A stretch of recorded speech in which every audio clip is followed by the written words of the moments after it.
Hey guys, how you doing? It's Monday Motivation.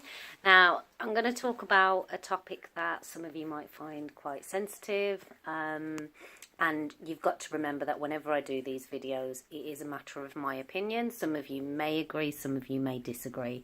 And I'm basing this this opinion on my personal experience.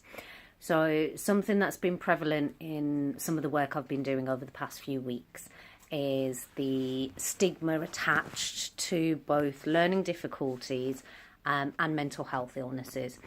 And having done the work that I've done and the amount of years that I've done that work for, I have found that I can work with somebody for a short period of time, and we're talking about probably half an hour to an hour. If I were to observe a young person, I can pick up on signs or symptoms of different learning difficulties and different mental health conditions.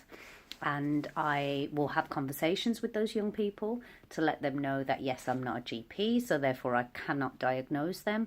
However, I do see these signs and symptoms and have seen them in the past. And I can't even say 9 times out of 10, 10 times out of 10, when I have noticed the symptoms in the past, it has always ended up with a diagnosis for the young person.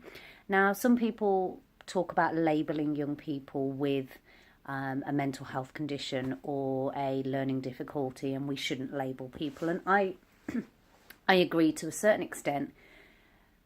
I don't want to label somebody. I wouldn't want to be in a school and say, oh yeah, that's the young person with ADHD, or oh, that's the young girl that's got anxiety.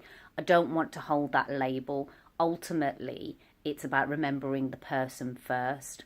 However, as it stands, we do not live in a world that will support people without some form of diagnosis. And some of the examples of this are exam concessions. So in order to be provided with exam concessions for either GCSEs, A-levels, coursework or assignments for uni, a young person needs to be, or a student needs to have a diagnosed condition in order for a member of staff or the exams officer to apply for them to get extra concessions. And that extra concessions might be the use of a laptop or a scribe. It might be 25% extra time. It might be rest breaks. These are all things that would really help or support someone. But if you do not have a diagnosis, you cannot get these exam concessions. We look at reasonable adjustments as well. So I had my history with work. And occupational health had recommended that my previous workplace make reasonable adjustments in order for me to be able to work and continue doing the job that I was. However, to support my mental health condition, reasonable adjustments would have been very good for me. Now, unfortunately, I worked in an organisation that didn't support those reasonable adjustments, but if I were working in or any other workplace that I go into, I would hope that they'd put those reasonable adjustments in place to support my mental health condition.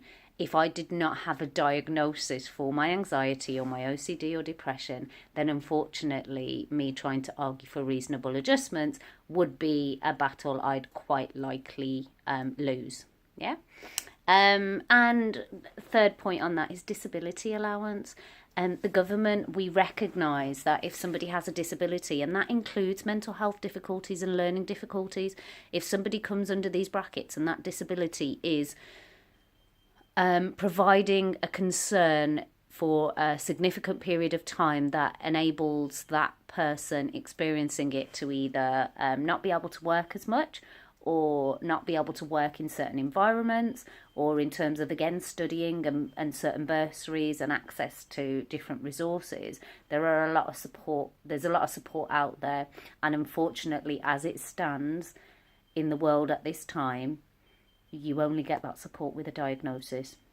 So I am pleading to young people out there that believe there are signs and symptoms, or have been told that they demonstrate signs and symptoms of specific learning difficulties or mental health conditions, please please, please, please get a diagnosis. And I only say this because I want you to get the support that you need in life. I want people to see what you are truly capable of. And I think this is a thing that really, really has hurt me this week.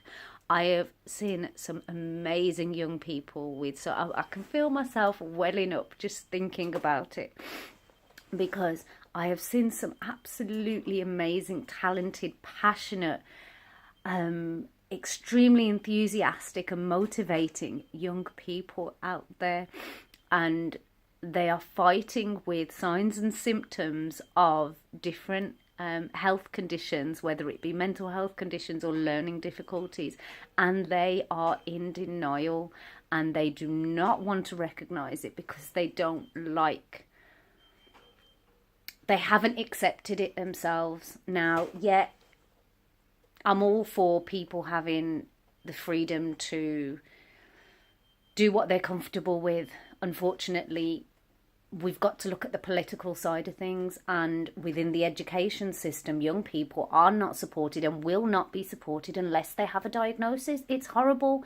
I work in education and it's not something that I like, but at the same time, that diagnosis helps me put the support in place.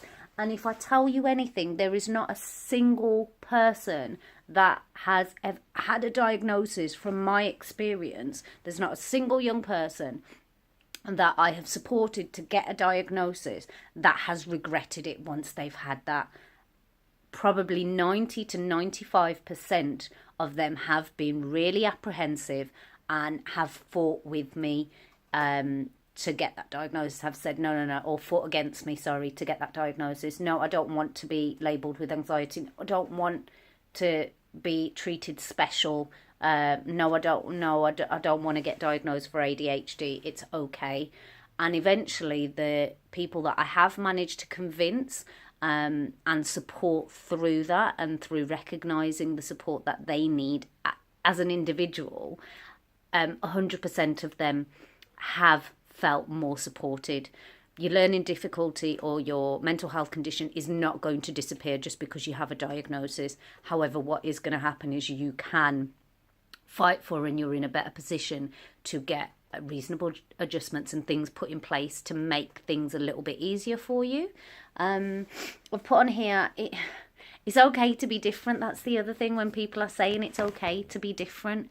I openly speak about having anxiety and OCD and depression, and I own it, but me owning it has given me a sense of freedom that I can't even begin to explain with you. It doesn't mean my anxiety's gone away. It doesn't mean that my depression is less, but the fact that I own it and the fact that I'm able to get support and recognise certain things that do help or don't help, then it has helped me in my life. And if I did not have that diagnosis, and I survived for years without it, however, having that diagnosis has empowered me so much I can't even explain it to you.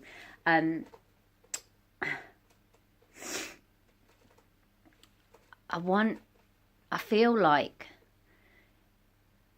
you being able to get the support that you need will help you understand who you are better, and you will never have to be that person with anxiety. You will be you, but you have a mental health condition.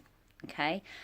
My other plea is for parents to support their children. Some of the horrible things I have heard, like young people being told that they haven't got anxiety, what they need to do is just pray on it. And if they pray on it, then they won't feel the way that they feel. Unfortunately, it's not as easy as that, and it's horrible to think that. And there are a lot of statistics on the website, the mental health website, mental health organisation. I'm just going to run through some of them in terms of disabilities. So at least 10% of young people will experience a mental health condition at some point within the space of a year.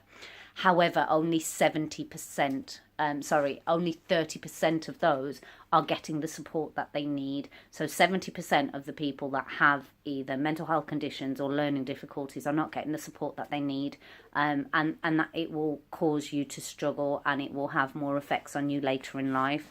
Another statistic I thought which was quite important, 6.6% of adults with learning difficulties are in full-time paid employment. That is scary. And again, I believe that that is because there is a higher need for support. However, they are not getting the support that they need, and whether that's because they're not diagnosed or whether that's because they're not being open with their employers about that diagnosis, it's scary. It says 25 to 40% of young people or people with learning difficulties will also suffer from a mental health condition. So again, it makes things a little bit more difficult. So I'm really, really, really, really, really, really asking any young people out there that believe or have been told that they need to push forward with a diagnosis for something, please get the support that you need and the help that you need. I hate seeing young people with this label, and I'll speak passionately about ADHD, and I think that is my biggest one, in the sense that I see young people that maybe lack focus, that are labelled as badly behaved, because they have no filter and they just blurt things out without thinking about it. They offend people. They don't seem to recognise what they've done wrong. They can't focus on a task for too long. They can't stay seated for too long. They can't concentrate on something for too long. And all of these things are signs and symptoms of ADHD. However, because they haven't got a diagnosis, they're labelled as badly behaved, and they're kicked out of schools, or they're sent to PRUs, pupil referral units, or they get lower grades, when in fact people with ADHD have been known to have a higher intelligence rate because they process information differently and think about things differently. But because of the bad behaviour, they're being labelled and they're being hindered.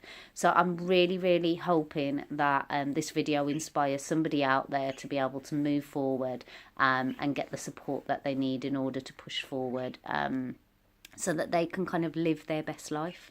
All right, thanks very much. Take care. Have a great week.